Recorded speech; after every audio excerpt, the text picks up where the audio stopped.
Good morning from Panhandle Outdoors, America's only daily outdoor TV show. Your source for fishing, hunting, and information for folks who enjoy the great outdoors. Now sit back, relax. It's Panhandle Outdoors. Good morning, folks. Welcome to Panhandle Outdoors. I'm Winston Chester. Glad you're here this Friday morning. We've had a beautiful week here. So today we'll continue. Our weather brought to us by Gulf Coast Air Conditioning, Drew Pollard and hard-working crew taking care of our everyday comfort needs. Looking at a high today of 79, almost getting 80, and low 54. Water temperature at the end of the pier brought to us by All Cove Electric down there in Haven. They're good folks there, and any kind of electrical needs, you give them a call. Looking at 72 degrees right there. It's perfect, and it's some really good fishing we're going to have this weekend. River readings, Panama City. Coca-Cola brings that to us. Look at that price of cola bunch down. It was 20 foot, it's 18 foot today. It's actually dropping out. It went from 20 to 18. Right there, the Carabel River, somebody's asking about it on occasion. It's high water coming out of Tate's Hill. There's a lot of muddy water coming there, so it's going to be high. Choctaw Carabel right now reading a 10 foot, 10-2, and saying, but someone texted me the other day that their river readings was different from mine just a little bit. And keep in mind, they'll change from what I give you right now. They'll change a couple of hours from now if the gates at Jim Woodruff Dam are opening up or closing. But the Choctaw River is going to stay pretty steady, as would the Carabel River and Ochlockonee River. The Ochlockonee, I don't give those readings because we don't have that many people over in that area. But anyway, it's subject to change. Our tide chart brought to us by Kent Forest Lawn. Neap tide today. They're going to pick up Monday and get back into good tides. And don't forget, we've got a big full moon coming Sunday night. Let's go and do a fishing game time today, brought to us by Blue Water Outriggers on a one-time, coinciding with that full moon. It's 10:49 to 12:49, right here in the middle of the day. All right, let's take a break. We'll be right back.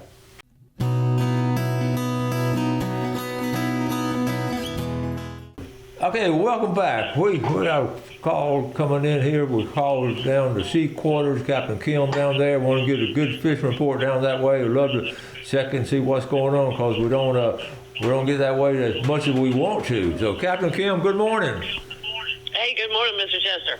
Well, listen, tell us what's going on down your way. Well, we're having all kinds of fun here in Carabel. River fishing's been really good. They've been catching a lot of brim and croakers and bass and all kinds of good stuff, and good size, actually, too. It's been a little bit windy the last couple of weeks to get off too far offshore, but this last week we had a good spell, and they were working on some pompano, and I've got a rumor that there's some mackerel out there also already, so that's good news. Okay, now I'm glad to hear that about the pompano. So they're catching some pompano down that way. Good. Yep. And what about, you said they're catching right in front of the office there, they're catching some fish, right? Oh, yeah, the trout always hang out right here. Of course, the mullet haven't been too active yet, but the trout and redfish are always right out front here. And we've got some new pompano rigs coming in, and we've got all kinds of good stuff here.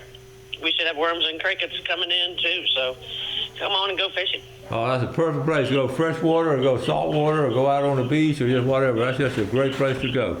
Well, Captain Kim, that's a good report, a good positive report. We appreciate that. Good deal. Okay, we'll come see y'all pretty soon. Thank you. Hurry back. All right, bud. All right, thank you very much. All right. That's always a good report down there. What a special place. And all. So we got to get some pictures. We got all kind of stuff.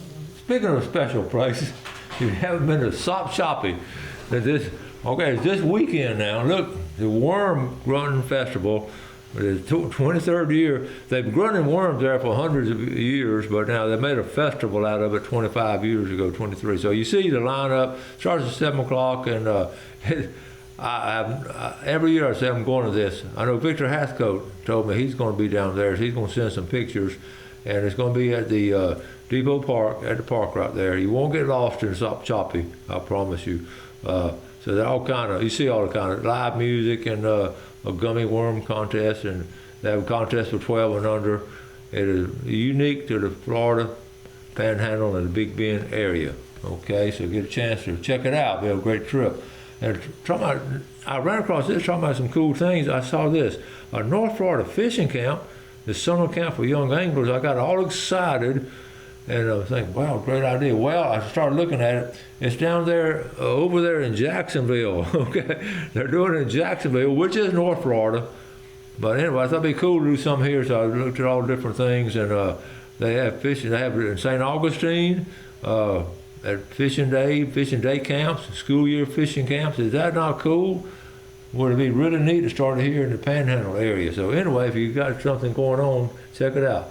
Jack Nichols sent this to us. Out in Colorado, he said, I saw Chris on the show today talking about accidents, so I had to send you this picture. I'm in Key Largo, and I saw this boat yesterday that got a little off course and plowed into the mangroves.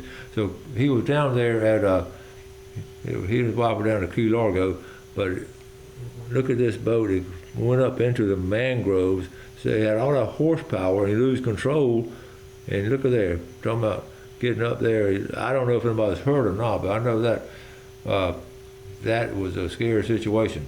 Thank you.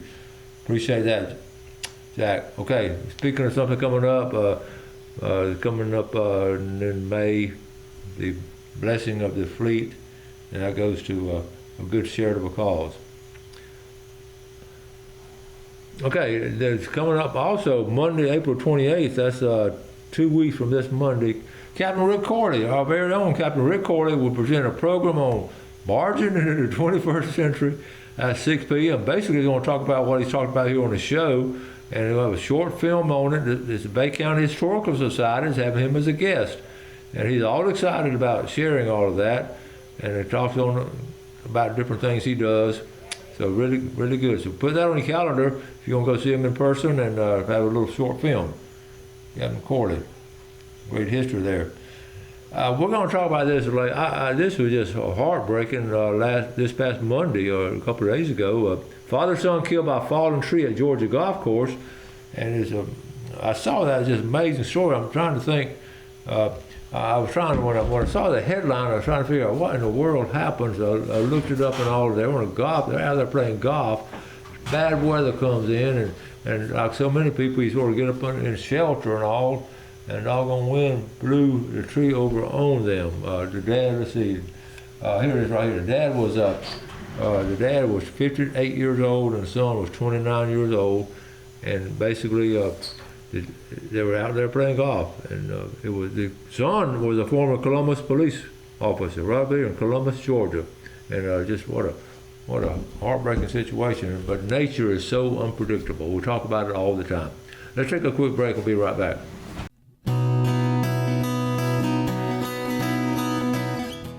Okay, welcome back. We're talking about tree falling and nature, and I ran across this. This was I could not believe this when I saw about a tree falling. This is in a different area, different result. This is up in Pennsylvania. Ironically, the TV station was Fox 29, not Fox 28, but Fox 29. So I'm going to show you this lady. Let me see if we get it set up here now. Let me see. Okay, so. Okay, watch again. I just had it running good. Okay, Jeff, I may not pick it up. So let me try it. We're going to come back to it. We just had it on, so anyway, we'll come back to it. Let's go. Let's move on to our pictures here. I wanted to talk about the bear hunt. I got a couple more pictures, but the bear hunt. Okay, here it is right here. Florida may allow 187 black bears to be hunted in December. This is the FWC working on this, and it's interesting. And first of all, you say, where did they get a number 187? Well, you're not really sure, but they researched it and all. They can pretty well come up with that number. Fish and Wildlife, they're going to issue 187 permits, and it goes on to talk about different things. They had this recent meeting. And they're going to be voting on it in the meeting in May. So they're going to be opponents. They're all, they don't want, opponents don't want it, and the outdoorsmen do. So it's going to be really it's great history on a black bear. Back in, it was used to be endangered back in the 70s. There were only 500 black bears in Florida in the mid 70s. and great comeback on them. Remember that one that hit Tallahassee? They came in there, they had a fit. One was in downtown Tallahassee. Florida Panhandle Sheriff, our buddy A.J. Smith, he talks about him in Lark Village. And anyway, it's a good story on that. So it was really, really interesting. The self-defense, they passed this, the Self-Defense Act of 2024 that allows the taking of bears without a license if you're reasonably threatened. And then bottom line there, FWC fielded more than 7,000 nuisance bear calls in 2023, and then in 2016 on 2,000. So you see what's going on there now. You know, it's very simple. It's a population of the place. Okay, here it is right here, Jeff. Let's see. I got it going right here. Let's go back to this fallen tree. Okay, this lady pulls up. Boom, that tree falls on it. Okay. She actually gets out of the car. This is from a gas station camera. This up in Pennsylvania on Fox 29. She actually gets out and walks away. So we're going to, okay, she drives up here, replay it now. Boom, that tree falls. Hits the back seat. She gets out of the front seat and runs away. Can you believe how close that was? That tree was up there on top of the hill. Let's watch it one more time. Okay, she parked, waiting for the red light. Tree on top of the hill falls, and boom, heads across the tree. So it's talking about, you know, amazing things, being lucky and fortunate. She definitely was that. I want to go on into. We got to finish up our pictures here. Let me see. We were at. Okay, I got to start this right here. Gloria Turner, one of avid viewers, always been with us for a long time. Hey, Winston, I got skunked today. This was Wednesday, I believe. Trove for 3.5 hours without a hit. Water temperature was 70. Third time out for Spanish because of the wind. I haven't got out as often as I'd like. First 2 trips got 7 each, but they were not schooled up. Do you think they've moved on, or cool nights have made a difference? And that bottom line, it's been this cool weather, slowed them down a little bit. Now it's heating back up, so this weekend should feel great. But it's amazing talking about how the cool weather affects it. All right, how about this? I replaced my rooster with a duck. Now I wake up at the quack of dawn, and that's something you can share later on today. Earth Day Expo, we're going to do that. This is at different places. This is in Freeport, but Earth Day is coming up. It's going to be a big deal. This one is really going to be a big one too. Earth Day, I think last Friday of April officially. Greg Gladden been on the show before. This was Wednesday's. He had a great trip. He said there was sight fishing for redfish and jacks, and he caught a bunch of big uglies, and you can see the drums there. They're fun to catch, not very good to eat, so I know they released all of them. But fun catching. View from down at Cape San Blas, the sunset, and look at the little wild flowers. And that was a really beautiful shot right there.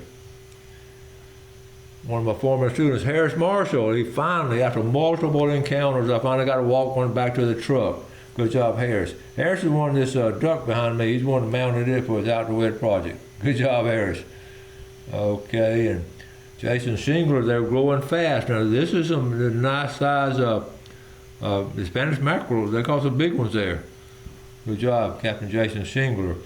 Don't forget the Bayou Bash is coming up. I haven't talked about it this past week. The Bayou Bash is coming up. It's going to be a big one. It's going to be always the first weekend down there, and it's going to be at Cape San Blas, and it's, you know, the redfish, flounder, and trout. And it's going to be a 3-day affair this time. And here are trophies and all, beautiful trophies, and you can just buy tickets and raffle tickets. Just a great time. Speaking of great things coming up, Saturday, May 24th. I know it's a month away, but go ahead and put it on your calendar. Memorial Day weekend. This is original here to the Florida Panhandle. The brim fishing tournament put on by the Shout-Out Trout, and fish plates, all kind of good stuff there. Leon Mathis and Chuck and Bill and all those. Chuck, I saw Chuck the other night. All right. Okay, then we talked about it, and we talked about the deer hunting. So pretty well, the bear hunting was pretty well covered everything I have on my schedule. I did Greg Taylor. I did one. Greg Taylor. We're talking about the kite. Let's see if I can pull that up real quick. I may not be able to pull it up. Greg Taylor talking about the kite, seeing the kites and all. Here it is right here. Let's go and look at this. Hey, Winston, I was catching up on this. This is Greg Taylor catching up on shows this morning and saw your piece on a wayward kite. On March the 23rd, I took the photos of this kite in Washington County while I was turkey hunting.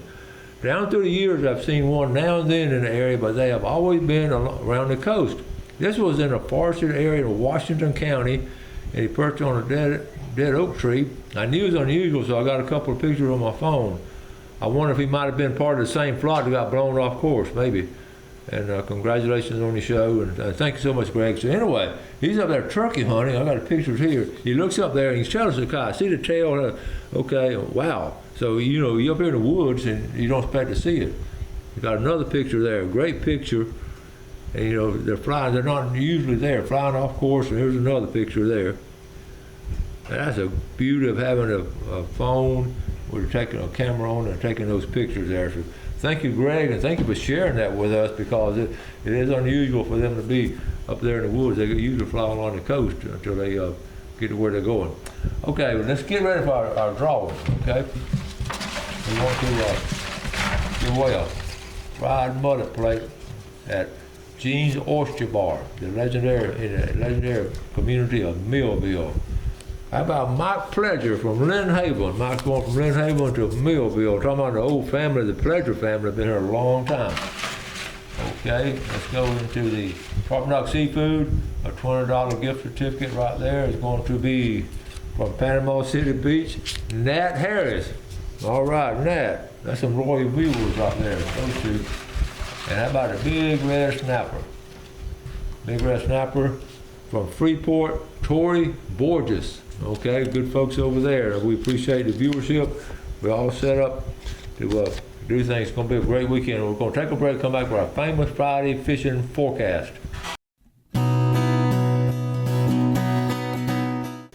Okay, welcome back to our famous Friday fishing forecast, brought to us by Jessica Ling, Allstate, Jessica Ling Insurance and Financial Group. Okay, we appreciate them, and they're expanding. I'm going to Jessica back on the show. Their business is just doing great. Jessica Ling Insurance and Financial.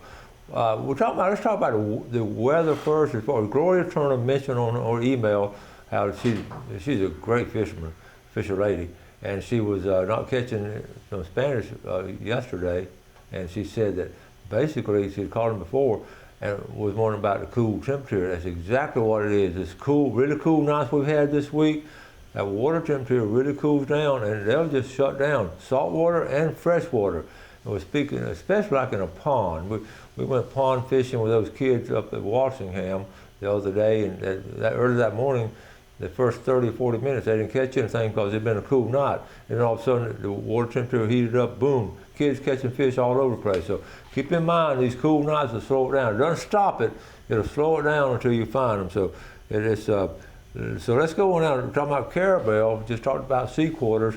It's really cool to get that report. Let's go down to Carabel, Sea Quarters Marina, and I talked about it before. We got a Carabel River right here, and you know, got sea quarters, and you got the bridge. You can catch, in this area right here, you can catch brim, bass, redfish, drum, and trout. It's just on the screen area I'm showing you as you're going out into it. So Carabel is just a jewel of a place to fish, and you don't have to worry about a lot of people there yet. And then we're going to work our way from east to west. And I'm always talking about St. George Island. When I talk about that, I talk about the bridge fishing. They have been catching drum off the East Point Bridge. But the big deal right now is pompano, and I tell you, each year, this time of year, if you get a chance to go down to St. George Island State Park, there's a lot of room to fish there. And the pompano run is hitting there right now. So if you're down in that area and just want some good fun fishing, that is really good. Okay, now moving on from east to west. Well, one of the things I talked about too, if you can put in Apalachicola and fish and go up into the Apalachicola Bay area. We fished there recently, Bobby Smith. We fished right there in the center. We fished that area right there. Red fishing is excellent. You catch redfish one cast and then a bass another cast. So that is really good area. And I haven't fished there as often as right here in this area. Bill Allen and I go there a lot, so I wanted to, we got to get back over there. Okay, but I want to get to the surf fishing. I really want to concentrate on surf fishing right now, so not much surf fishing right in here. The Cape, of course, you know, I talk about that a lot. So the great surf fishing right here at the state park. If you saw the pictures I showed this past Monday or Tuesday of not very many people there. Surf fishing is going to be good there. Mexico Beach. Let's talk a minute about Mexico Beach. Usually I'm giving some all kinds of good reports about Mexico Beach. Right now they're doing that renourishment and sort of got things stirred up. So I'm not getting that very many reports, and really and truly, keep in mind they've stopped it now. So in another week or two, it's going to start picking back up to normal. But interesting though where they're pulling the sand from, if that's made into holes and everything. Okay, so I'll move on real quick to San Andrew Bay. It's been good fishing. You saw Greg Gladden report, catching some drum and all there. I've seen some good bridge reports. Okay, Spanish mackerel right here. If you're trolling for Spanish, right here in the center of the screen, okay, you start here at Sandy Point.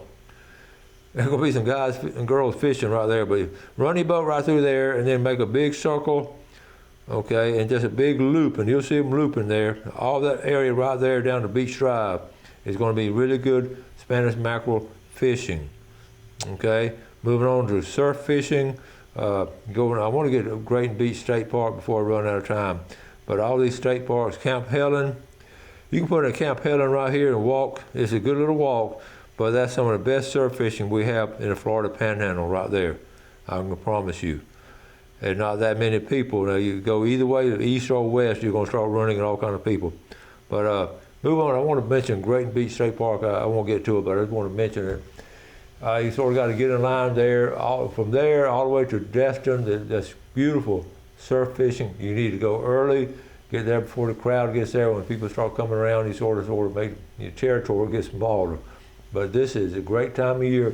April kicks off surf fishing right here, in the middle of it. April and May is what I've always considered the prime time, the springtime surf fish, especially for the pompano. You're gonna catch some whiting and some drum and some redfish in the surf. But that's one of my passions for fishing. Is just, I guess, so you just get out there and sit around and just enjoy beautiful nature. Well, I start wrapping things up. All kind of freshwater bass fishing is good. I wrote that down. Springtime pond fishing is strong. Y'all do something good for someone else today. We appreciate you watching our show. You have a great weekend. Enjoy the outdoors. Take care of it, and God bless. Thanks for watching America's only daily outdoor TV show, Panhandle Outdoors with Winston Chester, featuring hunting, fishing, and other activities and information to help you enjoy the great outdoors. Join us next time for Panhandle Outdoors.